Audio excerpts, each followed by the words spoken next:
Daniel Dae Kim calls out the chilling effect on free speech and DEI in Hollywood. The idea of inclusion is not something that's a political trend. Daniel Dae Kim called out the chilling effect on free speech and diversity, equity, and inclusion initiatives in Hollywood. In an Associated Press interview conducted in Seoul, South Korea, the Tony nominee was asked if he's worried about backlash against DEI efforts in the entertainment industry. "We're already seeing it," the Butterfly actor and executive producer said. "If you look at what happened with Paramount and CBS News, we're seeing a chilling effect on free speech and journalism and DEI. DEI is a bad word these days, but to me, DEI is not a fad. The idea of inclusion is not something that's a political trend. It's my life. It's what I've lived every decade I've been in this business."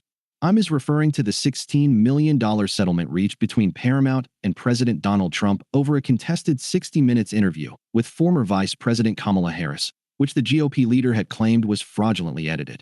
At the time of the $20 billion lawsuit filing, the media conglomerate deemed the move meritless. Following the settlement's announcement, late-night host Stephen Colbert, whose show is televised on Paramount CBS, called the decision a big fat bribe amid the looming and long-gestating Paramount-Skydance merger. Just days later, he announced to audiences that his show, and the Late Show franchise as a whole, which began with David Letterman, would be canceled next year. Amid speculation from viewers, Congress members, and fellow industry peers, Paramount defended the decision as purely financially motivated.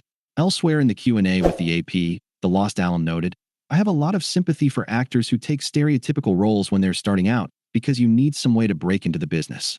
It's much easier once you're more successful and more established because you have more financial stability. It's something that, if you're not a person of color or someone who's a minority in the United States, you don't have to think about.